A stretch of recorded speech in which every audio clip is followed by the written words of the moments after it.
Sans surprise et comme annoncé depuis quelques semaines, la junte du MPSR2 à Ouagadougou met en branle son plan de diabolisation de la Côte d'Ivoire à qui elle tente coûte que coûte de faire porter le chapeau du massacre de Barça-Logo.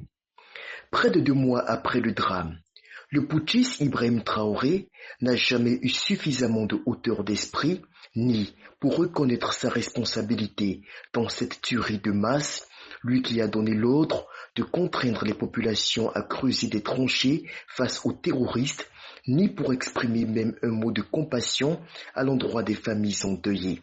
A contrario, pour seule réponse, sa stratégie est de monter des fake news et rejeter la responsabilité d'une tragédie non reconnue sur un pays voisin qui accueille en plus de 4 millions de ses compatriotes dûment installés, au moins 67 000 réfugiés ayant fui l'insécurité dans un pays qu'il n'a absolument pas la capacité de gouverner.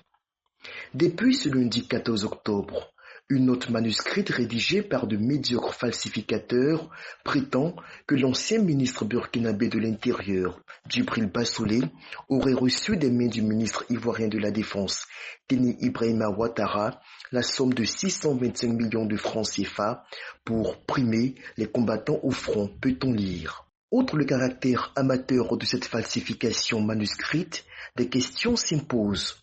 Pourquoi IB a-t-il publiquement donné l'ordre à l'armée de forcer les populations à creuser des tranchées pour se défendre face aux djihadistes? Je ne veux plus entendre on est attaqué. On les voit venir. On est d'accord, non? Vous allez mobiliser vos populations pour creuser des tranchées et vous protéger. Le temps que les machines arrivent chez vous pour approfondir les tranchées et le faire. C'est vous qui défendez les communes, les villages. Si vous arrivez, vous leur dites sortez, on creuse ici. L'ennemi ne doit pas rouler, passer par là. On creuse profond, on ferme. Et on s'installe là-bas. Faites sortir les villageois, faites-les construire. Est-ce Abidjan qui a procédé à l'implantation dans le Sahel des mouvements intégristes islamistes actifs dont Al-Qaïda, très présent au Burkina et au Mali, et l'État islamique, actif au moins depuis 2009 à partir du Nigeria?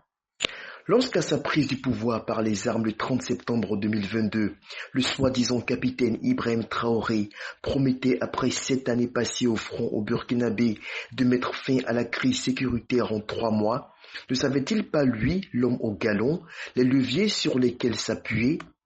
Par ailleurs, les théories des putschistes burkinabés deviennent intéressantes quand on sait que plusieurs fois, entre 2020 et 2022, la Côte d'Ivoire a subi des infiltrations djihadistes d'envergure, sans doute avec la complicité des terroristes entrés à Ouagadougou, qui se dévoilent finalement.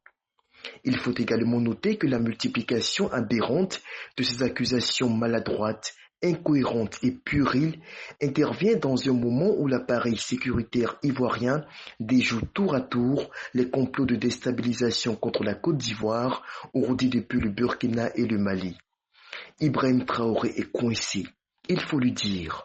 Dans les cordes, la seule parade qu'il trouve pour se dédouaner est de jeter son dévolu sur un pays frère où il compte sûrement des proches.